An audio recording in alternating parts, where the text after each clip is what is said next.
Welcome to Parsec Passion, a podcast about Disney Plus Star Wars TV shows.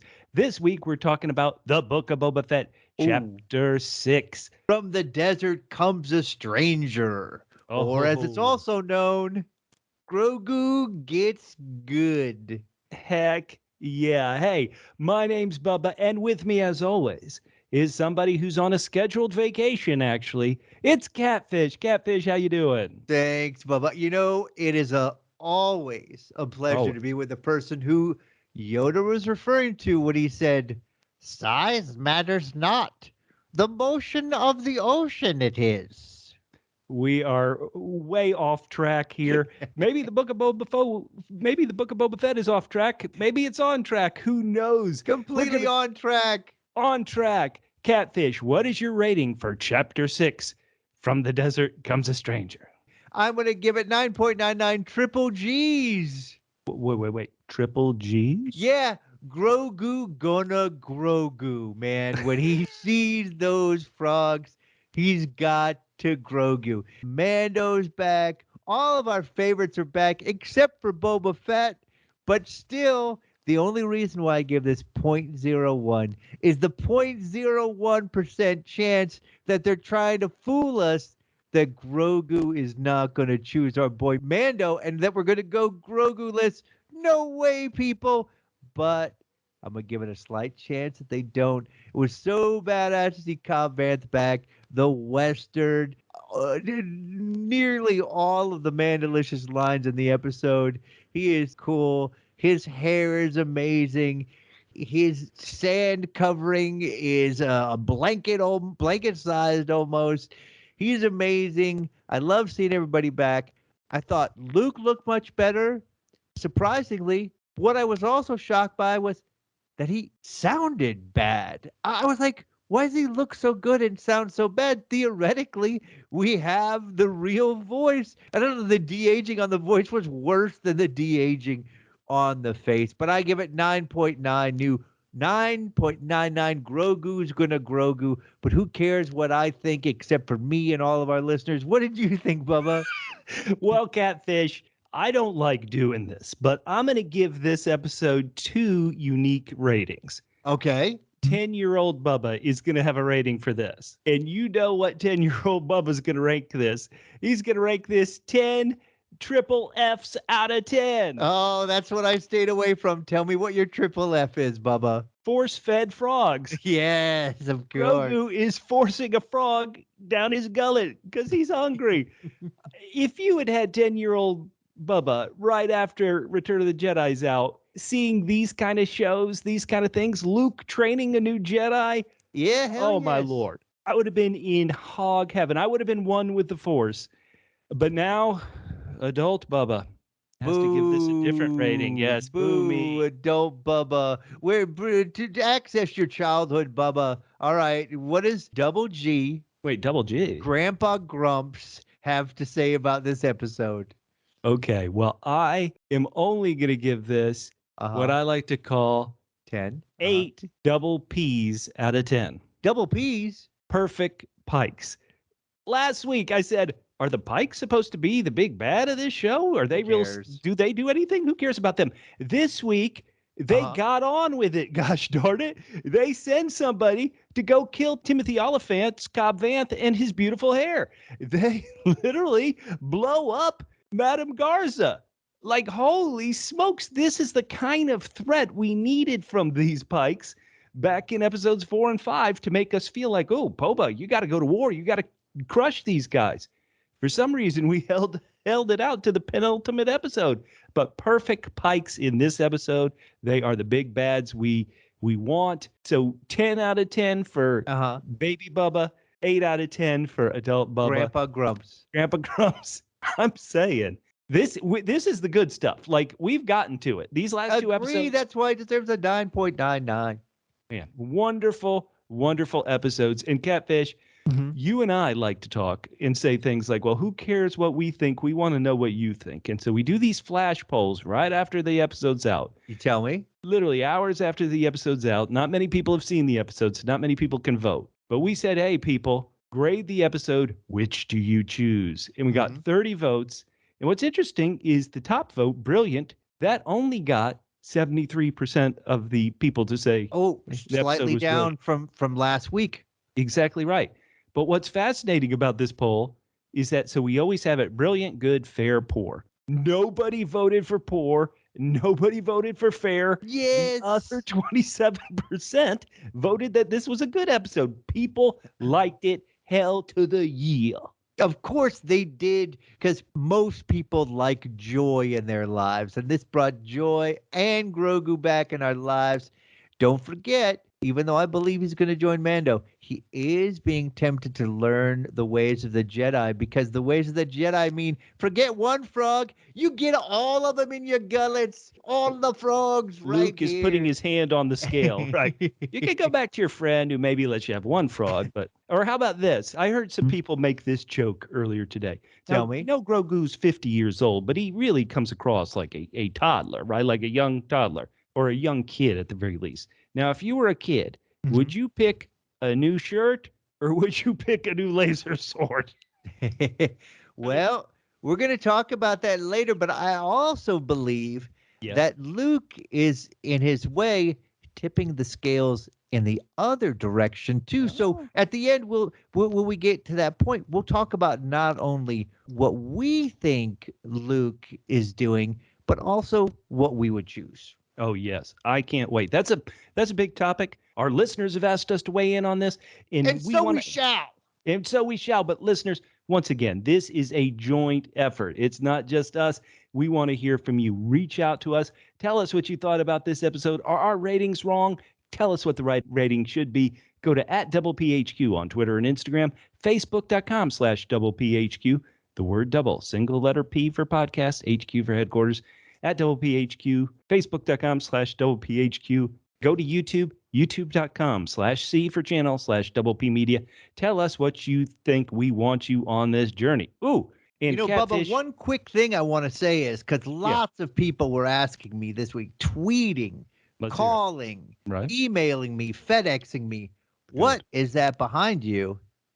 If you notice at the beginning of the YouTube video when we show our glorious faces, and this is somebody this is a picture that I took at Burning Man of someone who had put together a TIE fighter that was beautiful. So there you go. If you haven't checked out our YouTube channel yet, that's a good reason to do it. Yes, and listeners, hey, we say this every week. At the end of this season, aka on our next podcast, holy cow, we're going to have a drawing, and every listener who just sent us a screenshot showing that they follow or subscribe to this podcast on whatever their podcast app platform is, they're going to be entered to win one of these great Book of Boba Fett t-shirts, either featuring the man, the myth, the extra in this episode, Boba Fett, or Black Chrysantan. He's the man. We have new people entering this week. Our good friend at Hunt Pants, Holly on Twitter. She finally sent us her thing. Our good friend Art, who follows us on Podbean, he submitted his thing. Listeners, why are we even asking for this? Why are we? Some podcast apps, if you search, for example, The Mandalorian, they will only have your results show up in the search results if you have a lot of subscribers. So we want as many people as possible to join us on this journey. And so we want as many subscribers as we can. So we show up in those searches when people say, hey, tell me about The Mandalorian. So we're asking you, you got 1 week left. Send us a screenshot that you follow or subscribe to this podcast. That's the only reason we're asking you to do it, is to help us show up in these search results. So please do it. And we're going to get you eligible to win a t-shirt. But we are the only Mandalorian podcast that features actual cut scenes from the show itself. I mean, come on. We should be at least number 14. Heck to the yeah. Now, we sometimes love to talk about things in the Star Wars world as we're recording this podcast. And so before we break down this episode, as we love to break down every chapter of the Book of Boba Fett, Catfish, it's time for what's going on in the Star Wars world this week. And do you know that this week features the 25th anniversary of the Star Wars special editions, those original trilogy movies, which came out with Lucas's addition to them. Yep. So let's get it off our chest. You saw the originals back in theaters back in 77 through 83. And then I'm going to assume you've seen these changes that Lucas made for the special editions. What are your thoughts on Lucas's digital editions 25 years ago when he released these special editions? What did you think about them? Well, Bubba, I wasn't that kind of enmeshed in the minutia of it, so it didn't bother me too much. I know that, like, this is controversial. There were some things, some retroactive things. Who shot first? That's, big whoop. I did you feel like they really added a lot, or was this just kind of minor tinkering that you could have just left it alone? This is something I've always thought about them. And that is that these special editions were made to please one person and one person only, George Lucas. And I've said this so much as an anecdote, as a story, but here I pulled some quotes about him. This is Lucas talking about the special editions. So you ready? My original motivation in going back into the film and working on it is that films, unlike books or symphonies, are never finished. They are abandoned or yanked away from you. Lucas told Entertainment Tonight back in 1997. At some point, somebody says, that's enough. We're putting it in theaters. And you say, but it's not done. You'll be on this for 100 years if we let you keep going at it. Yeah, it sounds like he would have been. He would have been. That's exactly right. He says, there were a lot of things in Star Wars A New Hope that I just wasn't happy with. And when the film came out, everybody said, oh, it looks great. You love it. And I said, well, it's only about 60% of what I wanted it to be. Everybody thought I was nuts. This was an opportunity for me to really fix the film up and make it be what I wanted it to be, and to get to be at least 80% of what I'd hope it'd be, and get rid of those little thorns that were stuck in those films. All right, let me ask you this then, Bubba. Sure. Since you are the one who has the eagle eye and everything, you're on top of this. Do you feel that the special editions added another 20% to it? Like anybody, nothing's all bad, nothing's all good. There's some additions or changes or tweaks that I actually like, that I enjoy, that I think enrich this world. There are some that seem like changes for change's sake. Now, he is the artist. Is it our job to criticize the artist and say his vision is wrong? But it does seem like the special edition is almost a conversation he's having with himself. He wasn't happy. That's one thing that's always been known. He wasn't happy with those effects, especially in A New Hope way back in 77.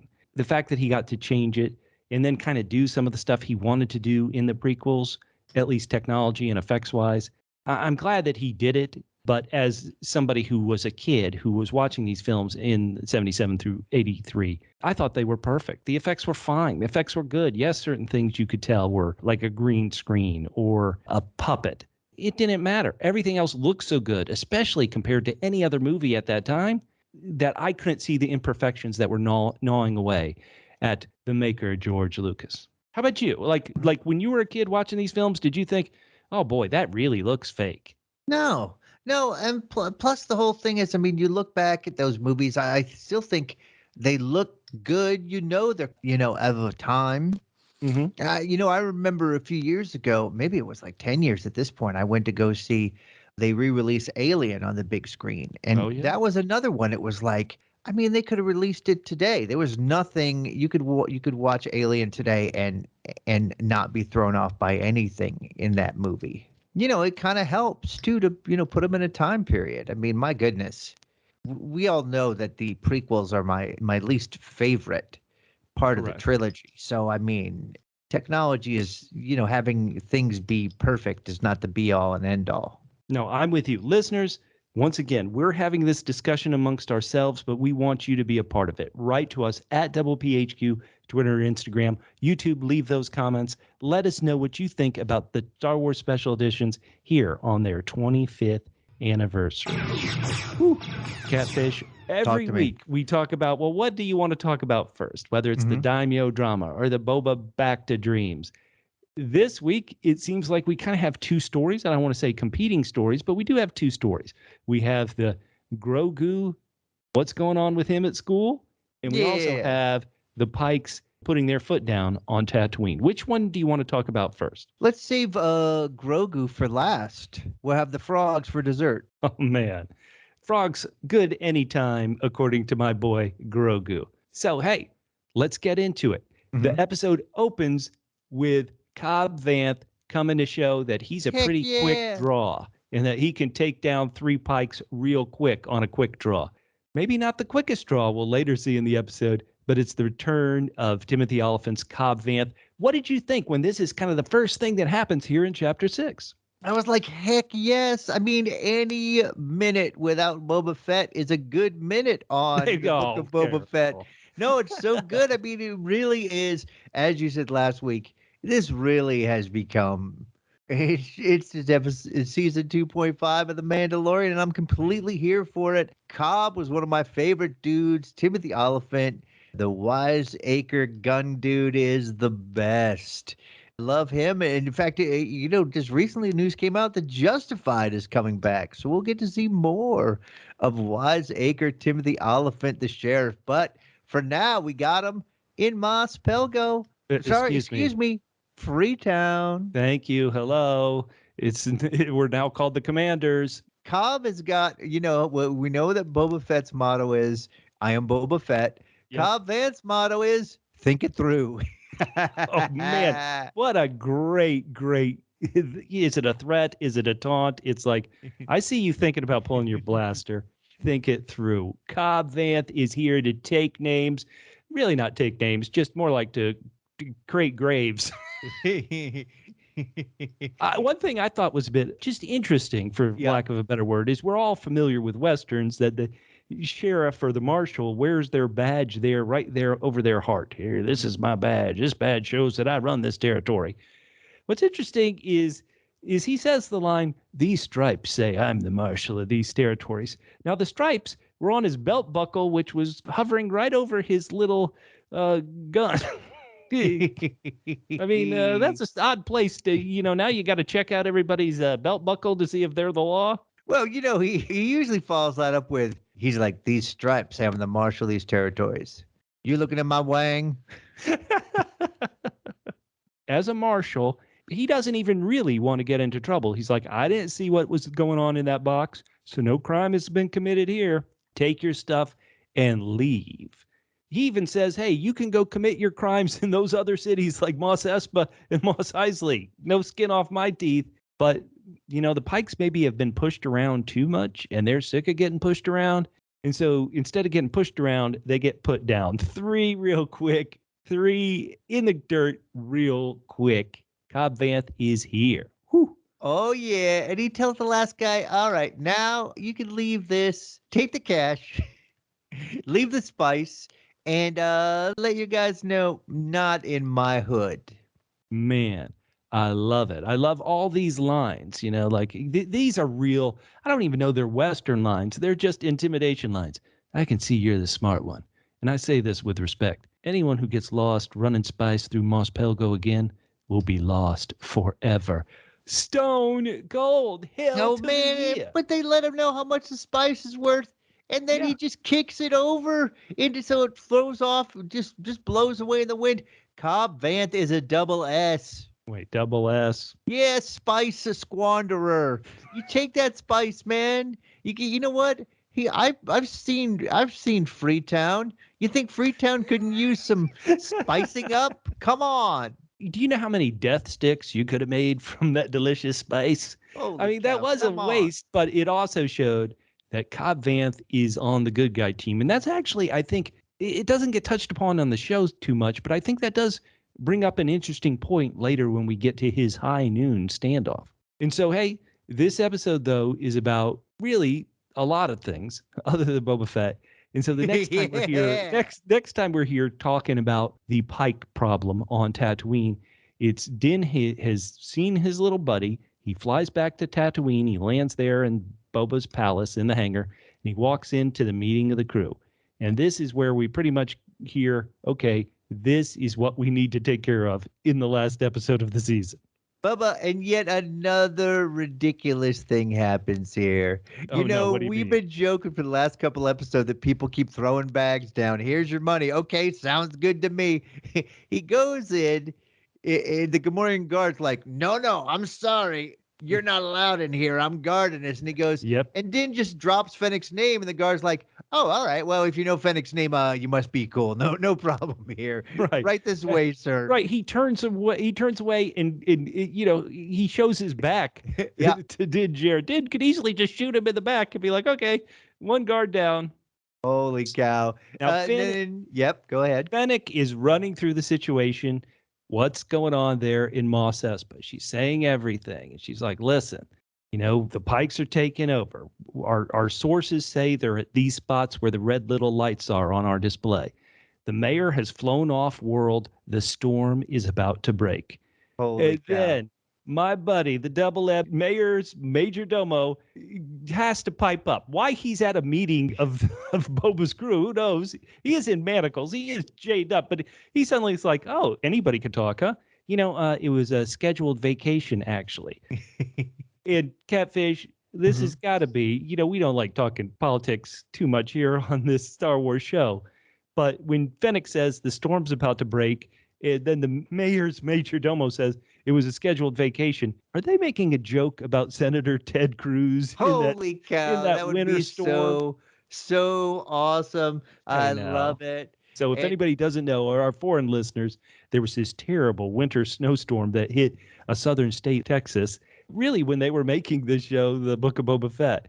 And the senator who's supposed to represent Texas as the people's representative when problems come up. People lost a lot of power and people were freezing. When the power came back, they were like, yes, you can have your natural gas and power. It's only going to cost you like $10,000 for 3 days. These people were freezing. And so where was their elected representative when this Arctic blast hit their state and they all lost power? He had skipped out of the country and gone down to warm Mexico with his family to escape the blizzard rather than be there and represent them. And it was a big, hilarious scandal. And he claimed that it was a scheduled vacation, and it was clear it was obviously not. Okay, so once again, we don't like talking about politics, but the way that was phrased, that really feels like that's what was happening there. So, okay, listen, back to this story. This is an important thing. They've got a crew now, right? You've got Boba, Fennec, Mando, Chrysantan, you've got the mods, you've got a ranker down below. You've got some muscle, but they consider those like the leaders. They need foot soldiers if they're going to go to war with the Pikes. Hey, but she does give props to the mods. She said they've been covering the streets, which I wonder if that's kind of like she's giving them a participation trophy. Good job, guys. You're out there on the streets where we're not really having problems. We got much bigger problems. But the mods are there. They're showing their face. I guess right at that moment, the streets aren't safe. Well, how about this? Somebody has to be the weakest part of the crew, right? If you've got Boba, Fennec, Mando, Chrysantan, Grimorian guards, and a ranker, you could be tough and still be at the bottom of that list. Oh, so maybe she's trying to make them not feel bad. They're like, oh, no, but they've got the streets, though. But we still need some people, even though we have like 4 deadly people here. You guys mods, no, you got the streets. Don't worry about it. You guys take the streets. Man, that is some mod hate right there, Catfish. Oh, man. And then we're going to get some great action here. This is so awesome. We see the Jawa Sandcrawler's got a great dragon skull on top. It's so awesome. And they love Din's new ship. They're waving at him. I don't know whether they know it's him or not. They want him to crash so they can get that bounty. They're seeing that. They're going, man, if he would only crash, we could get this. So Din, where's Din going? He's going to see our buddy Cobb Vanth to recruit these foot soldiers for the coming war. As soon as he lands in Freetown, who does he run into? He runs into a deputy who's like, you can't park there. Oh, my Lord. Have we not all had these problems? Yeah, damn it. But then Cobb comes out and he says, don't worry about him. He's new. Din says, haven't seen you since you gave me up your armor. How have you been? Cobb says, more careful. I love it. It's such a good bit. And then Din asked Cobb on a date for a drink. It's better than Moss Tinder. Oh, terrible. Free Tinder. Excuse me. Free Tinder. Sorry. Moss Tinder covers all the mosses. Oh, okay. Okay. Let me say, I want to point out that the deputy soon to die is played by who? He's played by a stunt performer who's been the Boba Fett stunt performer here on this show. So, hey. What? That stunt actor gets gets to show his face, gets to have some lines, gets to die an ignoble death. Catfish, that's a role you could have had. I don't think I'm good looking enough, Bubba. No, but you could die real good. I could die. But if with the moment you looked at me, you'd be like marked for death. Well, I guess you thought the same way about him as well. Yeah, I thought the same way about that deputy. We mentioned that this dead crate dragon, we assumed the one from Mando season 2, episode 1, its skull is on top of a Jawa sandcrawler. But now, how about this? You go inside the bar here in Freetown, and the bar is now lined with like the rib cage of the crate dragon. So awesome. So good. Once again, Din Djarin is there to round up these foot soldiers. And Cobb, he's not taken too kindly to this pitch. And Cobb turns him down. And neither is the bartender. No. Because they're all like, we're out here in the sticks. This isn't our problem. Yeah, that's a big city problem. We don't take kindly to strangers telling us to go to their big city wars. Well, he's like, basically all we needed was some other person to say, no one cares about this shithole. Well, hey, let's have this debate real quick right now, Catfish. Who is right? Is Mando right that this problem's going to come to them? Or is the bartender right that, hey, if we just keep our nose down, this isn't a big deal? Now, admittedly, the end of the episode, once again, we talk about something put a weight on the scale. How would you have felt if this was your small town and suddenly some big cities like, we got crime on our street, we need you to come help? What do you think? Well, I would have been like, no, they're not going to bother us. Unless I knew that our sheriff was like big time in these drug runners, I would have just assumed let them do whatever they want around here. They're not going to care about us. But once again, Cobb brought the problem upon himself and the whole town. Not before getting off another awesome line. What did he say? Din tries to pressure him. He's like, I just need, I didn't know you were a chicken, essentially is what he says to him. And Cobb says, see, that's what I like about you, Mando. That big smile of yours lets you get away with anything. Oh, heck yeah. Stone all right, cold. so Mando leaves. Right, now hold on. Before he leaves, Cobb at the very least says something along the lines of, well, okay, I can't say yes now, but let me see what I could do. It wasn't a no final answer, at the very least, when Din left. Right. And then what I don't understand, and I guess, it all makes sense because I don't know why Cobb wasn't worried before, but now he's worried. And Cobb's thinking, well, I did really piss the heck out of those guys. So let's have a town meeting. But Bubba. Yeah. Before he has that town meeting, there is another Easter egg in this episode, Bubba. Another Easter egg? This is impossible. Yeah, no, in the background, while Cobb is talking and they gather all the people together, you see Boba Fett's bantha. He's in the back. Oh, wait a minute. That's the one he sent away all those weeks ago? That's Boba Fett's bantha. And there's a cut scene that we have. It's another interior monologue by the bantha. Right, which means no one else is saying anything while the bantha's having the monologue. All right, so now I have the lines from it. We can't play the actual scene because that'd be copyright problems. Yeah. But here is the lines. Wait, how did I get here? Is this even the same city? It certainly looks the same, but this isn't even a Moss something. Am I even on the same planet? I never even heard of Freetown before. But how did I get here? I don't remember anything ever going off to die in the desert after my bald friend abandoned me. Speaking of hair, who is that magnificent person with a full head of silvery hair and a silver-tongued abatch? He looks like a real friend, especially since he wears an extra-large napkin around his neck. Oh, no. Wait, this guy who's touching me, is he grooming me or milking me? Personal space, bro. I don't know. Man, so that is a cut scene of the bantha's internal monologue. Yeah. It's all happening while Cobb Vanth is talking and setting up the meeting. Like, it would have been better if the bantha internal monologue had been like, quiet you, I'm trying to think. I don't know if this is a Western trope or just a trope of all things. So when something bad happens, there's got to be some sign that something's going wrong. Din Djarin has flown away. Marshal Cobb Vanth is there in town. And suddenly the wind picks up and the little wind chimes start ringing out. That's a sign that there's some trouble coming.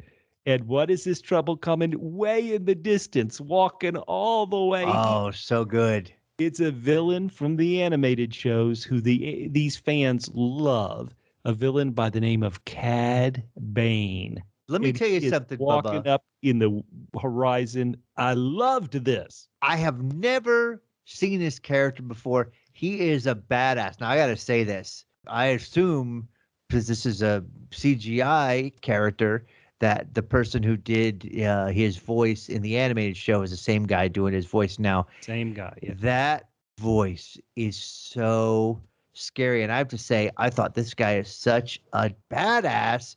But then when he looked up, the CGI, his eyes made him feel less of a badass to me. His mouth is amazing and scary. His eyes less scary, but holy cow. But you know who isn't a badass, Bubba? I do know who isn't. Yeah, it's Double D. Wait, Double D? Dumbass deputy. This guy, he wanted to die. I mean, this guy, okay. So hold on. Before we get to this ridiculous deputy. Lay it out. So let's talk this through. Cad Bane is been sent there by the Pykes. He's very clear about this. And he's aware that Boba's trying to recruit allies. He assumes that Cobb Vanth has been paid to stand against the Pykes. And he's kind of doing what Boba did a couple of episodes ago. He's like, listen, just don't choose a side. I can't even do the voice. It's so great. But he's saying, don't choose a side. But no, the deputy's like, oh, my boss would never take a bribe. Oh, boy, this guy, marked for death he was. But then this is a point I really wanted to talk about. Like earlier, we saw the marshal. He said, get these drugs out of my town. He said, you leave those drugs. And then he kicks all the spice to the wind. He's a good guy. Cad Bane has a second point, which is a brilliant point, which doesn't really get delved into deeply. I completely agree. Listen, we're having this battle. Just don't choose a side. You'll be fine. By the way, the other side is led by Boba Fett, who is a cold-blooded killer who worked for the Empire. Yeah. I mean, that should be enough to be like, at the very least, don't choose a side. I completely agree. Boba Fett got a past, and it ain't good. Right. I mean, worked for the Empire. I mean, this is going to sound a ridiculous analogy, but let's debate it. If you had your choice to help somebody who sells deadly drugs, that's terrible. Or your other option is to help somebody who worked with the people who ruled the galaxy for 30 years in tyranny and blew up planets like Alderaan, like it wasn't no thing. Who do you choose in that? Like, there's no good answer there. Are these good drugs? I mean, are they fun? Are they fun drugs? Then I'm going to go drugs every time as long as I get a little taste. Edibles. Okay, well then I'm going to be very careful because edibles are going to be very careful with the dosage. Yes, this is so interesting. It's funny because I did note that for one of the lines later on. It really jumped out of nowhere to me. It's like, yeah, why aren't we thinking about this more? Why isn't this something that whenever Boba Fett introduces himself and says, I am Boba Fett, why aren't people like, yeah, you're the bad dude who worked with the Empire? Like, well, that's why I don't like you. Right. No, I think that's a great point. I think listeners, we love to be silly, but here we're trying to be as best we can. We're trying to be serious. So let us know. Should you side with Boba Fett over the Pykes? What do you think? At PHQ, Twitter and Instagram, Facebook.com/PHQ, YouTube, leave those comments. Which side are you going to be on? Now, Cad Bane makes a good point here. I mean, when he says, you should have never given up your armor. I mean, forget your armor. Can he have anything? I mean, like, Cobb Vanth is like really exposed to the elements. I mean, I guess in a sandstorm, he could always wrap his kerchief around his entire body and huddle down. But other than that, he doesn't have much protection.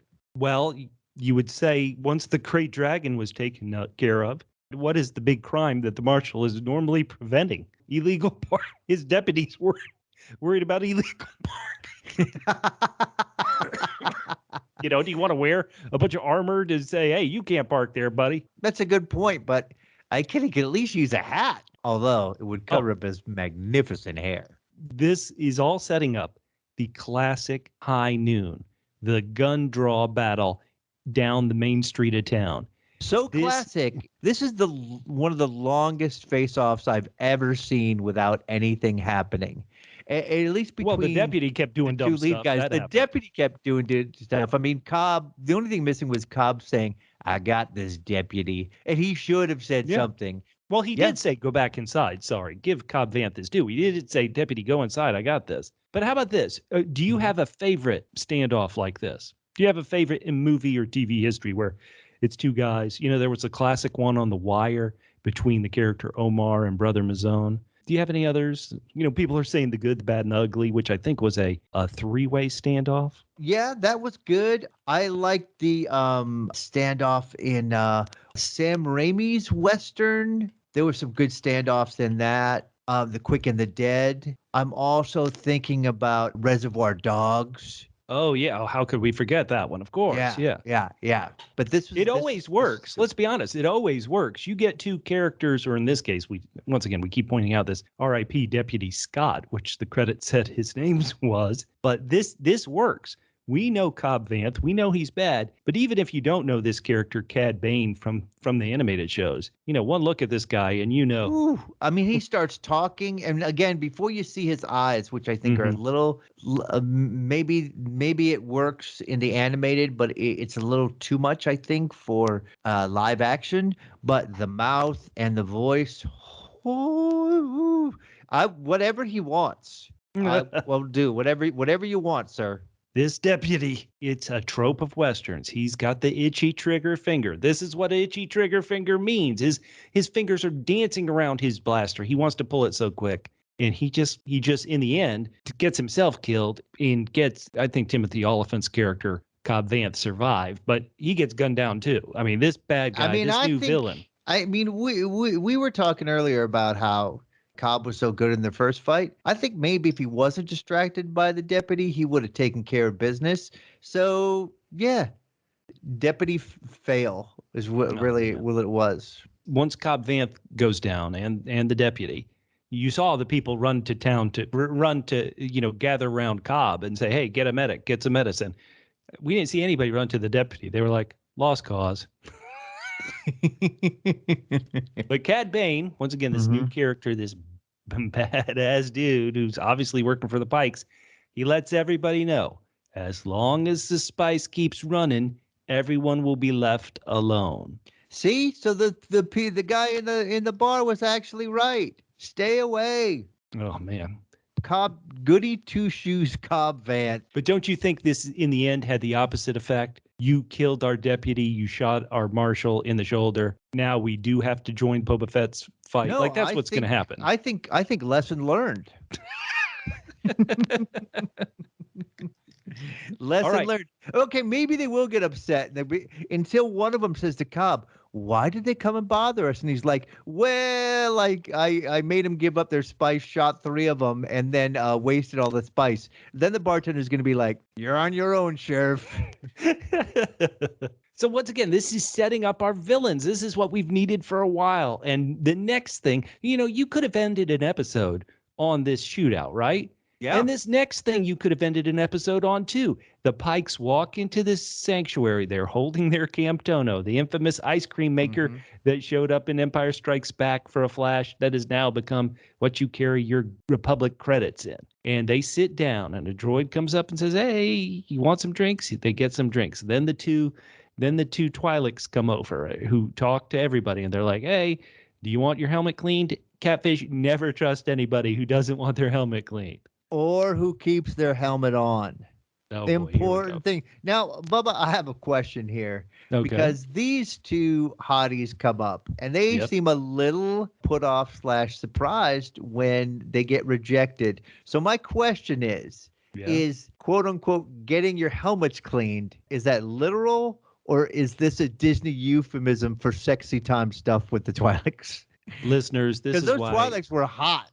They are an attractive pair, but remember, Catfish, we learned, I think at the very first episode, that getting your helmet cleans means that you give them their helmet and they bring it back filled with credits, right? That's what it really means when they say, "Do you want your helmet clean?" Okay, I still think it's sexy time stuff, but okay.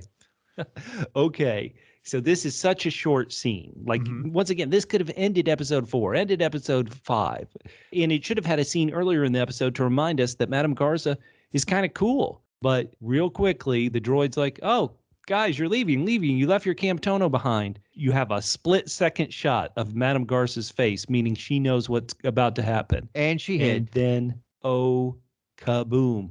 Dang, that was Boba's place. They were paying him off. It was part of his territory, right? Well, now it is rubble. Whew. Damn. All right. So so my question to you is, do we got a double G situation? No, double G. Your Garsa Gone, or is she still around? I think she's still around. I want her. This sounds ridiculous. You see that explosion and you think everybody in there has to be dead. Because I think she's been a good presence on the show, I want Madame Garza to survive. What about you? What do you think? Well, remember the droid was walking towards the front door with it. Mm-hmm. And so the fact that the explosion out the front door was so huge, it still could be that I think Garza, she's not gone. I hope not. Now, one thing that I had to think about is most of the times we're there in the sanctuary, we see the band playing and we see that blue alien playing. The blue alien is known as Max Rebo. And he, in Return of the Jedi, was on the sail barge that blew up. And yet here he is alive in this. And I thought to myself, did Max Rebo just blow up again? Mm-hmm. But I went back and watched the scene. And this blue alien who plays the little keyboards there in the band, he was not in the sanctuary. He wasn't there when it blew up. So I think Max Rebo... he was out smoking a cigarette, or he was in back getting his helmet cleaned. You know, all the musicians. Yeah, family show. Here we go. Yeah, helmet cleaned. Well, how about this? Yeah. Tell me. Maybe the writers, and this episode was written by Jon Favreau and the director, Dave Filoni. Maybe they thought, if you blow up Madame Garza in the sanctuary in episode 4 or 5, then the war has to immediately start. And maybe that's why they pushed it to this episode. But I think it just should have happened earlier. We needed these Pykes to be, as an audience, to want to feel, Boba, go take these suckers out. And now I really feel it. Here's the thing. I just feel like we ended Boba Fett's backstory. And then if we'd really kicked everything into gear, then it really would have felt like, whoa, everything is kicked into gear. Why are we spending so much time with the Mandalorian? Oh, that's a good point. No, that is a real good point. And that's what the other half of this episode really is. It's Mandalorian season 2.5.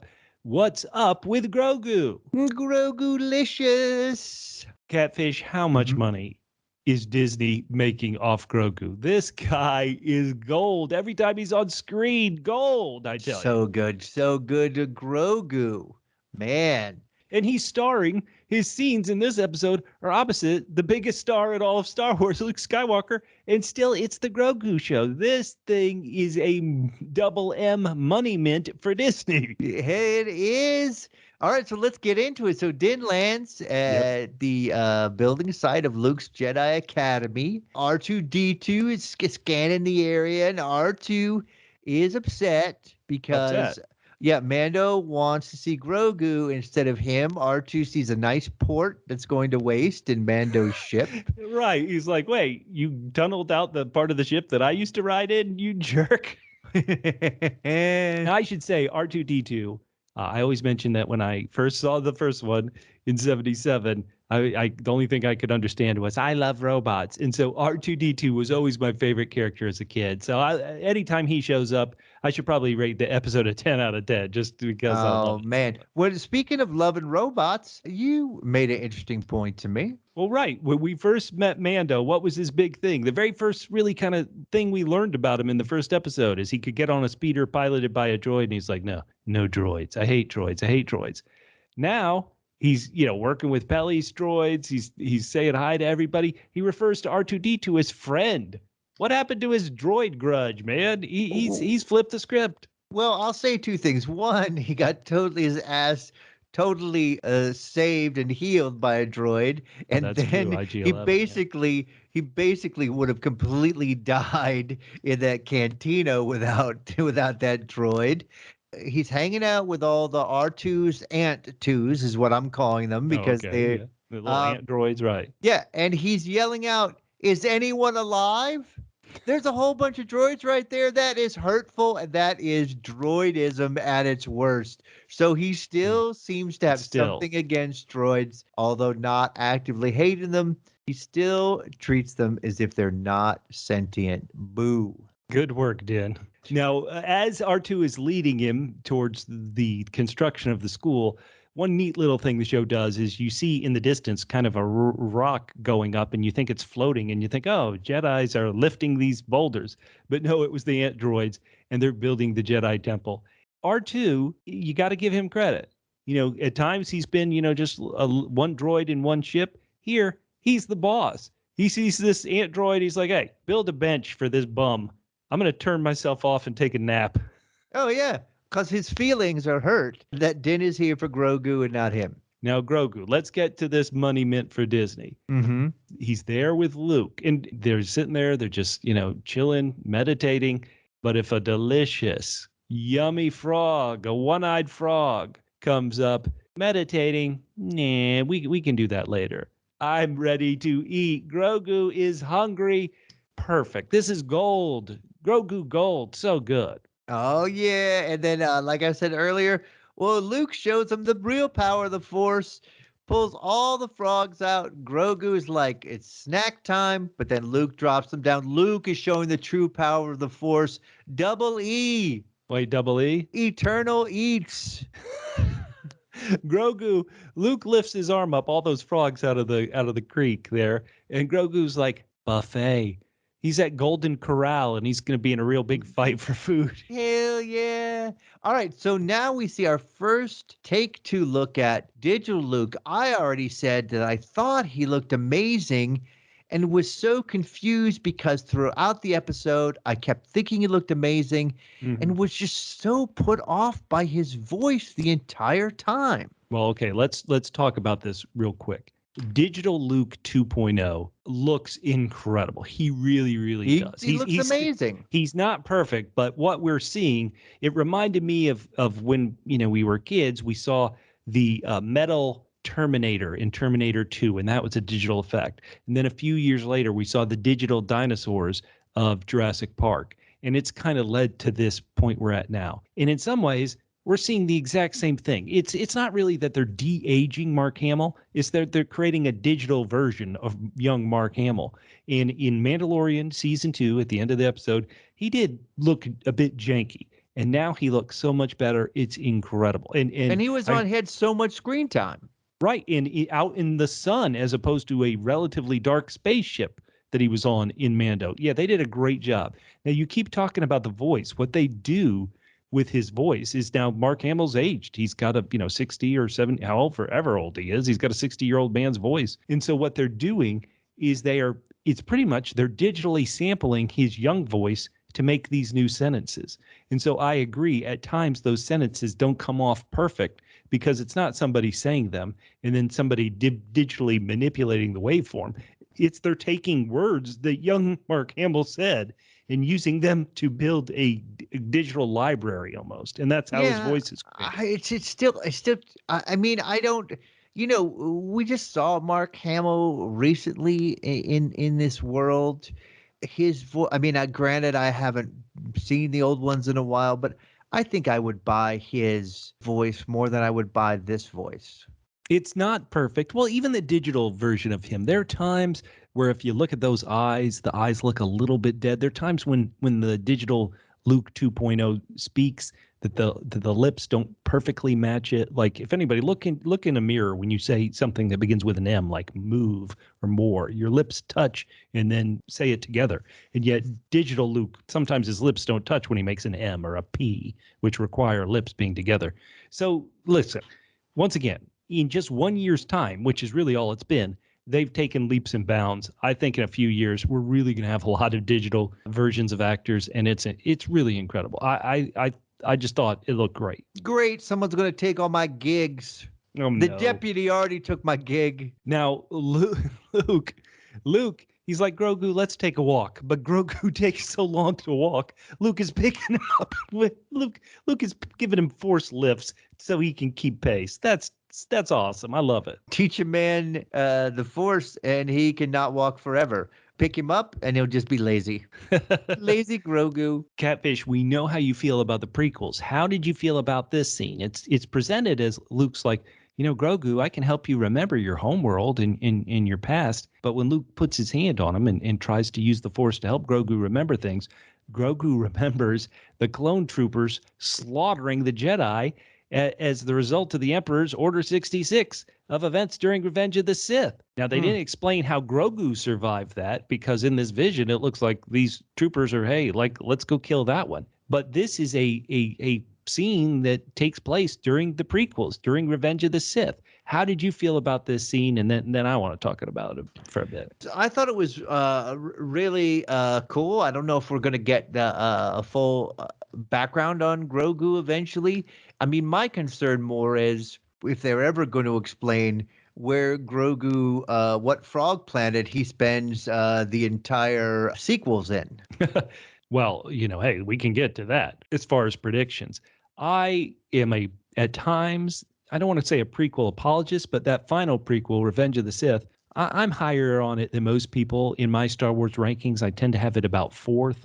And so seeing this scene reenacted that would have happened in Revenge of the Sith, it was a thrill. Once again, 10-year-old Bubba would have given this a 10 out of 10, would be jumping on the sofa being like, oh my God, they're showing this. This is incredible. Now, last week, we learned about the Mandalorians were like, Beskar is for protection, not for weapons. Here, Luke is saying to Grogu, I will teach you to protect yourself. So Mandalorians and Jedi at least have some similarities together. Oh, sure. It's just like saying I'm learning Aikido to defend myself, and then you snap someone's arm in two. Now, Ahsoka shows up. What did you think about her showing up? I really thought she showed up because they were like, well, Digital Luke can only do so many things. Let's have an actual actor there who could talk to the Mandalorian. What did you think about Ahsoka showing back up? She's going to have her own show probably in 2023 sometime. Oh, I thought it was really cool. It was great to see her again. She's saying she's the old friend of the family. Yep, because in those animated episodes of the Clone Wars, she was friends and for a very short time a Padawan to Luke's father, Anakin Skywalker. Let me ask you this. Does Rosario Dawson, and we know she's under a lot of makeup as Ahsoka, does she look about 20 years older than Digital Luke, which should be according to all this timeline? Hell no, she looked good, but all the ladies in the show look good, no matter what age they are. Especially the female warrior Tusken. She does. She looks great. So speaking of Padawan, turns out this school is being built, and who's going to be in the first graduating class all by himself if he ever gets focused on the Force? It's going to be Grogu. Man. So I can't wait till we debate this final question because I have so many thoughts about it. Ahsoka tells Din, she's like, listen, you're here to see Grogu for you, not necessarily for Grogu. And she's like, there's no place in the galaxy more safe than here with Luke. And of course, everybody who's watched the sequel said, well, yeah, until Adam Driver shows up as Kylo Ren and kills everybody. But sure, for the time being, no place in the galaxy more safe. Well, especially if he's all by himself. And Right. She says that, oh, man, she is really mean, really putting the squeeze on. Well, she says that it's going to be Grogu to continue his training if he sees Din, because Grogu misses him terribly. I mean, why she got to be so mean? I mean, these people, it's family. I mean, we're going to talk about that in a little bit. So let's just go through this part because there is a lot to talk about here. No, there is. So Din sees Grogu and Luke, and he sees them in the distance training, and it's killing him. He wants to see his foundling, the member of his tribe, but he decides, you know what? Okay, the right decision is to walk away. Do you agree it's the right decision to walk away? No, it is not the right decision. Family is important. Although I will say this, if Grogu was a little more trained in the Force, he would have sensed Din the way Luke did. Well, I think Grogu must have sensed Din for a bit, because when Din's ship flies away, that's a ship that Grogu's never seen before, but they do have that close-up of Grogu's face as the Naboo fighter flies away. Yeah, but Grogu's just a kid. He could have been just like the Jawas. Could have been like, oh, pretty ship, noise. This planet is so effing boring. And so now there's all school, no frogs makes for a dull Grogu. Catfish. Now there's a new show on Disney Plus. It's called Green Aliens Can't Jump. Luke is talking trash. Really? That's all you got? You're trying too hard. Don't try. Do. Ooh. And so we see Luke and Grogu have a role reversal from Empire Strikes Back. Back then, Yoda was the master on the trainee's back, but now it's the flip. The trainee, Grogu, is on the master's back, and Luke is jumping on rocks or furry animals. Furry animals, let's say Peli Moto would have been in heaven. But anyway, this is a great training scene. This is so fun. Grogu has to learn balance like the double K Karate Kid. Yeah, but Grogu sucks at the double Y. Wait, double Y? Yeah, Yoda yoga. No good. And then, okay, how am I going to get this kid to jump? So he sets the training remote to blast little Grogu. That's the only way to get him to jump. LeBron James trained the same way. LeBron James was like, I can't jump.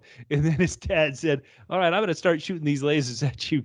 Oh, man. And then Grogu destroys the training remote, falls into the water. And as Luke and Ahsoka are talking, it's so cute.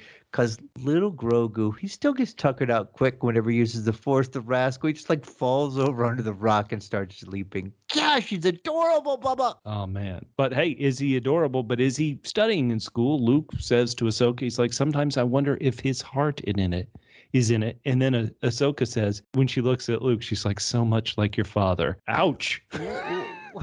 Bubba, I wrote it here. I was like, what the heck does this mean? That sounds like a weird slam. Is she inferring that Grogu's like, the dark side full of fish it is, full of frogs?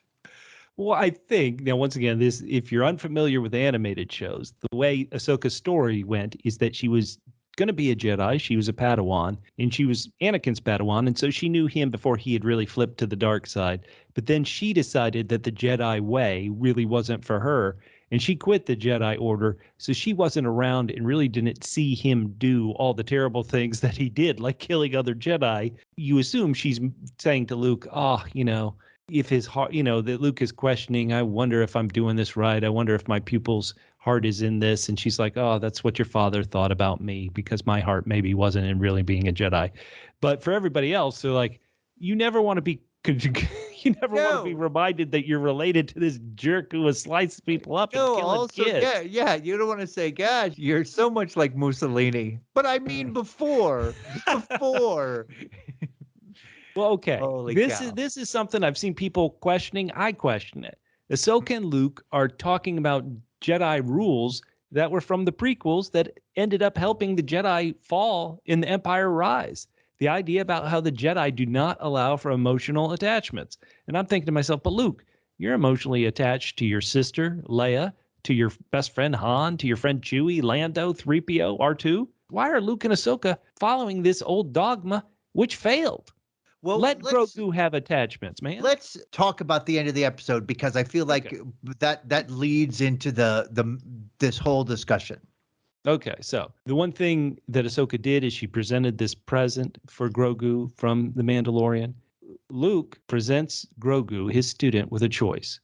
There's this little chainmail shirt that your, adopted father, Mando, gave you, or you can have this weapon of a Jedi, Yoda's old lightsaber. Now, Grogu, you can pick only one, and if you pick the attachment to Mando, you have to leave the school.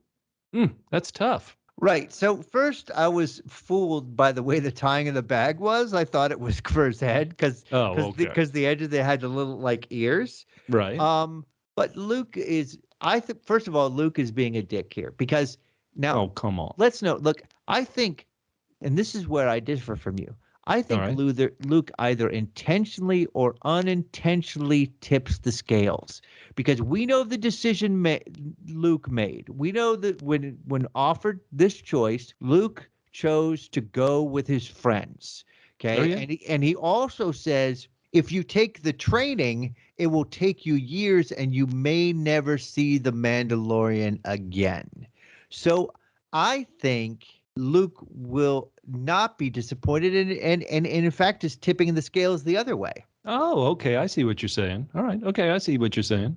So Luke is allowing Grogu to kind of make the same choice he did, to do both, to still go and support your friends. But when you're ready, you can still become a Jedi. Is that what you're saying Luke is saying? Well, yeah. I mean, I think he's tipping the scale. I mean, if you say to someone, look, here's your two choices, the chance you'll never see your best friend again. The other choice is you're going to have to stay on this planet for years and study with me. No frogs. So I just think that, yeah, I mean, I think we know the decision Luke made. Luke ended up being a guy who is so important. He started his own karate school. Yeah. Okay. Sure. I mean, Well, the last thing I'll say on this is we know we're good. Like I said, there is a 0.01% chance that Grogu is going to pick the lightsaber. That's different than what we would choose. We're going to talk about that later. But for me, I think we're going to see more Grogu. Okay. Well, I do want to say we are going to talk about this later, but I want to point out some great double L's like Endless Mike, who's at Endless Mike 03 on Twitter, reached out and he said, my question for the podcast is simple. Which do you choose? And another great double L, Camille at Harley Camille on Twitter. She said, use the Force to take both and run, Grogu. Yeah.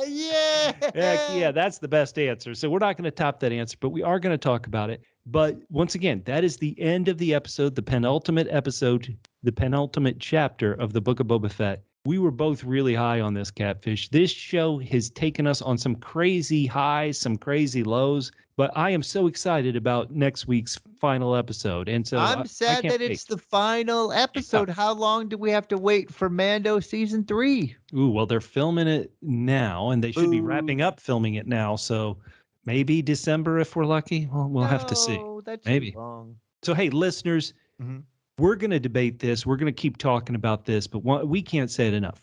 Tell us your predictions for the final. Tell us what you think. Tell us what choice you would make. Forget what Grogu's going to do, but tell us what choice you would make and why. On Twitter, Instagram, at double PHQ, the word double, single letter P for podcast, HQ for headquarters, Facebook.com/double PHQ. YouTube, please leave those comments. Give us a like. There's no wrong answer except when we debate and decide what the wrong answer is. So please join us, talk to us. We love your feedback. We're going to go over a bunch of great feedback at the end of this podcast. But for right now, what's up next, Catfish? It is the Bounty Hunter Guild battle. Who wins the puck? And this is the one everyone is talking about. And Bubba, I'm going to let you go first. You are Grogu. Luke says, here's your choice, chainmail or lightsaber. What do you take? Okay, well, if it's okay, I'm going to answer both what I would do if I were Grogu and also what I would want the show to do. Okay. Like what would I want the show to do? And so if it was me and I'd been through the trauma, let's be honest, Grogu is an infant or, young child, however you want to say it. But we know that this character has been through an awful lot of trauma and you felt safe. You now feel safe with Mando. You also feel safe with Luke. And so that's good. But from what we've seen, Grogu also had a lot of fun with Mando, right? He had a lot of fun with Mando. Remember when he raised his arms when the spaceship was going high and he barfed up those cookies he had stolen? So I wonder if as a kid, you want the fun. So that leans to chainmail. But now let me look at the options. Chainmail or a lightsaber. Lightsabers are really darn cool. I'm trying to think what I would do as a kid. God, this is a tough choice now that you really think about it. But I guess I'm going to go chainmail. I had a lot of fun with Din. I want to keep having fun with him. I'm going chainmail. I think that's what Grogu would do. Damn it. Well, that is a great answer. But the correct answer is lightsaber. Why? Okay. Yeah. Because as Camille Harley said, you can't take both of them unless you take the lightsaber first and take Luke down, and then you leave with the lightsaber and the chainmail. Why are you taking Luke down? What did he do to you? He's making me learn all this boring stuff. He's not showing me. First of all, he takes my frog away from me, and then he shows me a whole bunch of other frogs and then take those away from me. I mean, it's nothing but learn. As you said, I had so much fun with Mando. Mando, by the way, not just the frogs, but all the frog eggs you can eat. Oh, my goodness gracious. No worries in life. You don't have to, whatever. I mean, yeah, so what? I got captured at one point. It was all just for fun and games. Lightsaber. Take Luke down. Oh, I don't know. Okay, so now can I say what I would want the show to do as a viewer? Yep. As a viewer, this will sound counterintuitive, but I would want Grogu to choose the lightsaber. What? I think, this is a show where sometimes people complain this universe is too small.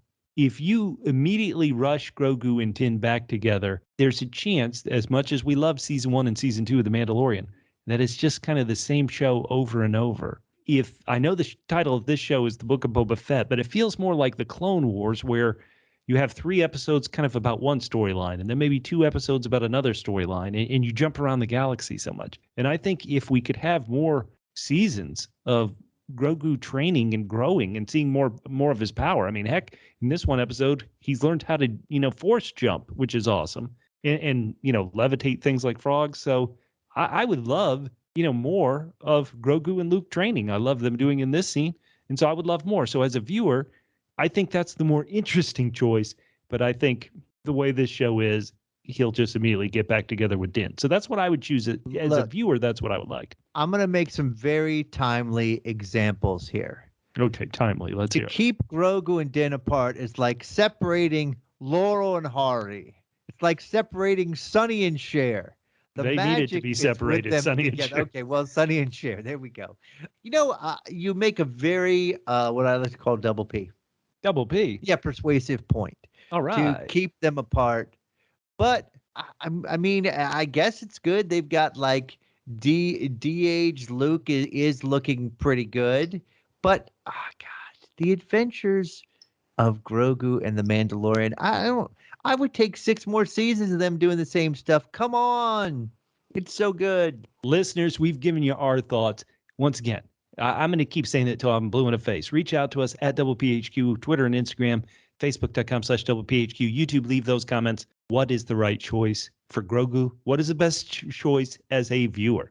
Catfish, we've talked it through. What's our next game up? Our next game up is the Mandolicious line of the episode. As with most episodes, we've got 2 categories, 2 that are badass and 2 that are funny. Right. The first badass one is Cobb Vanth. At the beginning of the episode, his mantra, think it through. That is 3 words, but he delivered it stone cold. Why didn't he say that again to the guy who ended up shooting him? That would have been so good. And then we have the bad man who says Boba Fett is a cold-blooded killer who worked with the Empire. I noticed it just because, as you said, it really stuck out and made me go like, yeah, why don't more people think that? And then the funny lines are from Cobb. Din sets him up. Haven't seen you since you gave up your armor. How have you been? Cobb says, more careful. And then Cobb saying, see, that's what I like about you, Mando. That big smile of yours lets you get away with anything. Bubba, you want to pick one of those or you want to go off the board? I spent a little time in this podcast already talking about it. I am down with the double M, Mayor's Major Domo. So good. Even as a prisoner, he's spinning the mayor by saying it was a scheduled vacation, actually. Mayor's Major Domo, actor Dave Pasquesi, you get my Mandolicious line of the episode. It was gold. It's so good. You're right. I'm going to go with Cobb's more careful. Very good. Now, before we get to listener feedback, we've got Double M. Double M. Matt Murdock's musical analysis. Matt's at Musical Concepts, and he's going to drop some musical knowledge. Hey, everybody. Last week, of course, we got a bunch of the Mandalorian theme proper mixed in with Boba Fett. This time around, Joe Shirley decided to visit a lot of other themes from the Mandalorian Season 2, this time focusing on the Force wielders, right? Luke and Grogu and all of that. So I'm just going to name a couple of these out. I'm sure that some of them you recognized. And if you didn't, well, hopefully this will help you find them. At 2122, we of course heard the theme for the Force, the kind of the Star Wars-y theme, the theme that's known for Luke as well. And it's when he's in the trees with Grogu.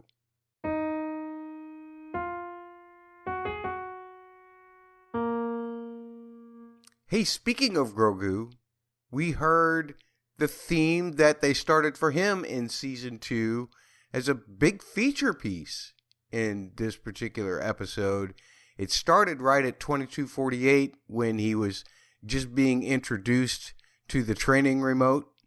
And by the time that he was being able to actually take over the training remote and bring it to the ground, it was this big orchestrated version of his theme as well. That theme, of course, sounds like this.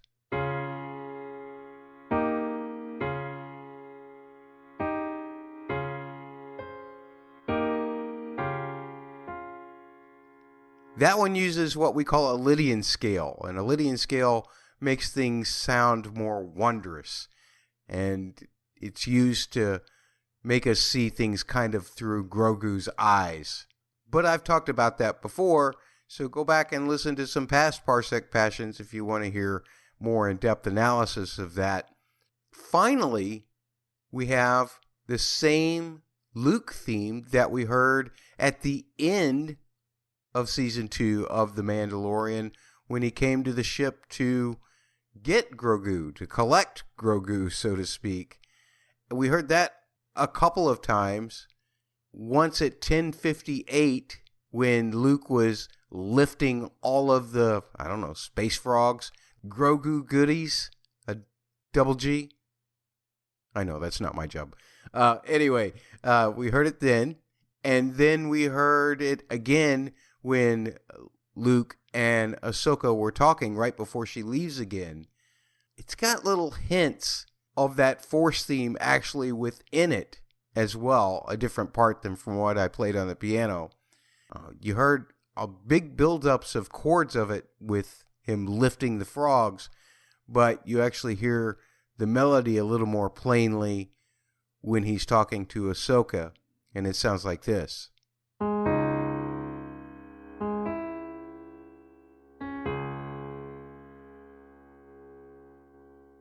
So it was great that Joe Shirley was able to incorporate a lot of Ludwig's themes into this particular series, and it didn't all have to be just the bouncing Boba Fett song or the main Boba Fett theme that we have for this season.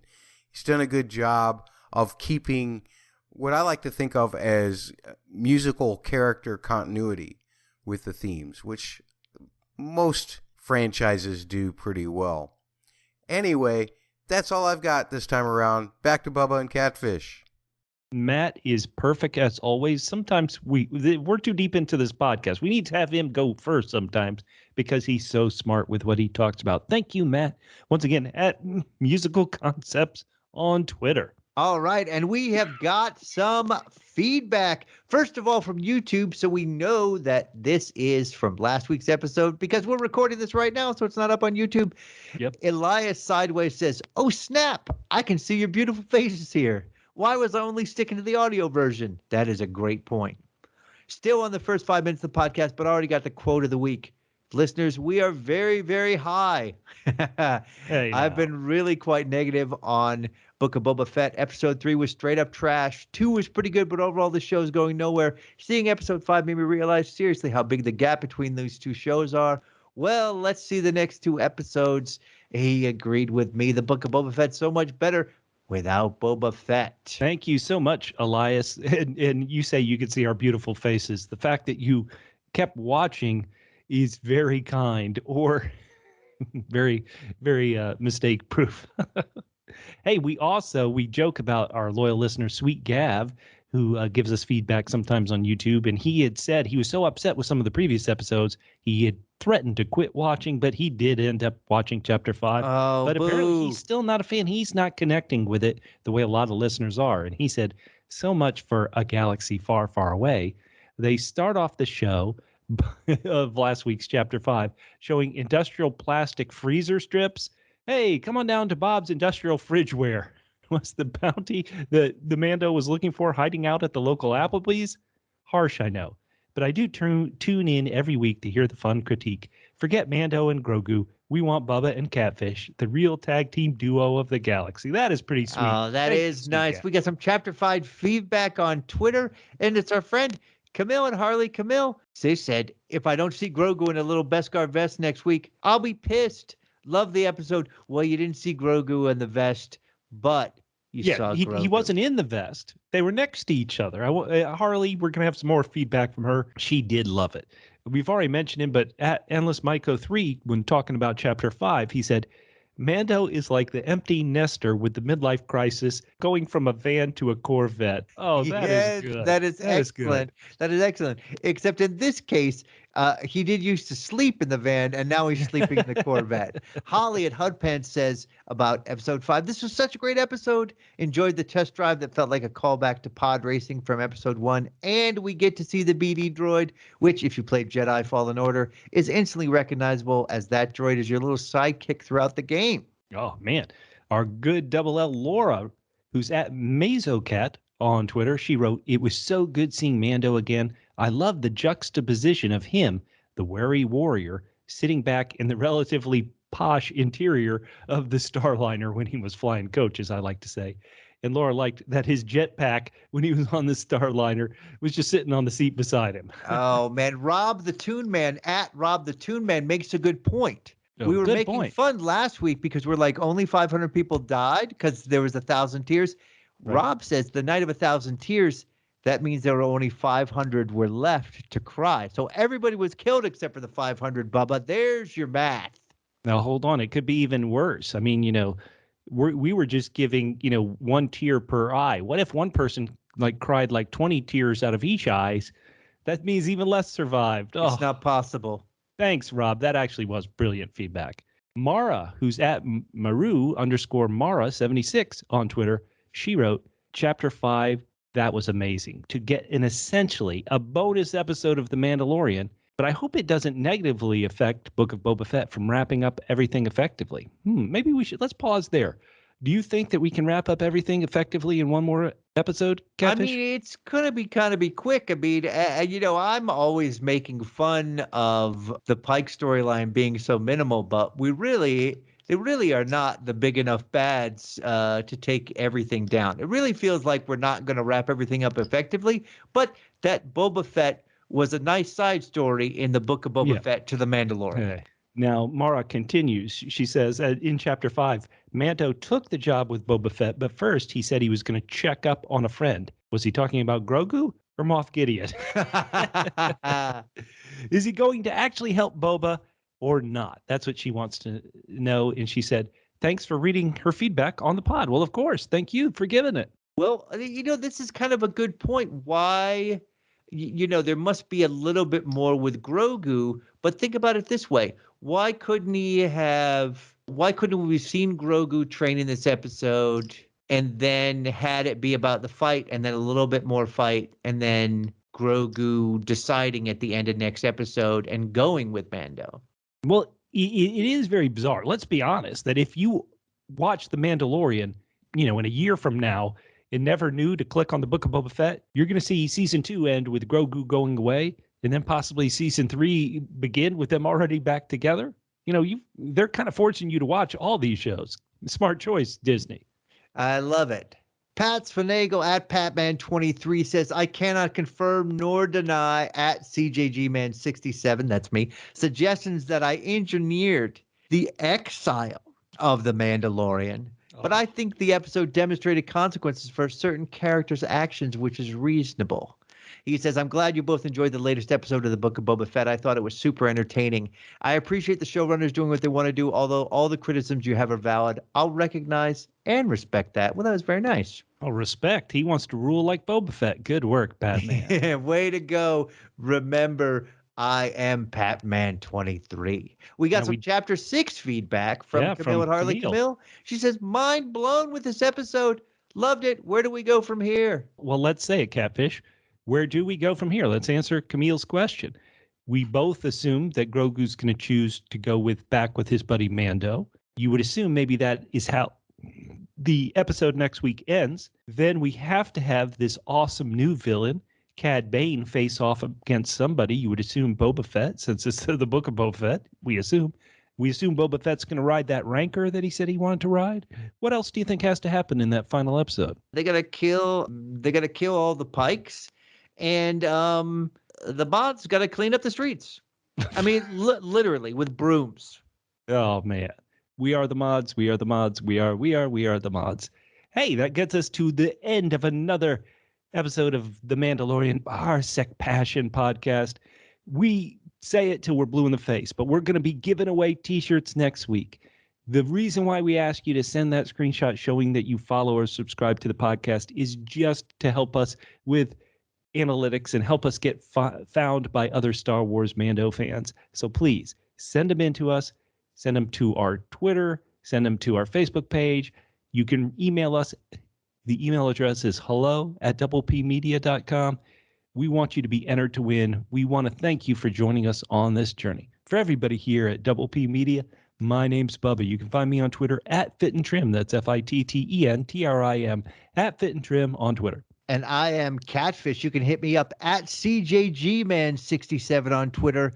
And we will be back for one more episode of the Book of Boba Fett next week on Hearts of Passion Podcast. Okay, Grogu, I got a choice for you.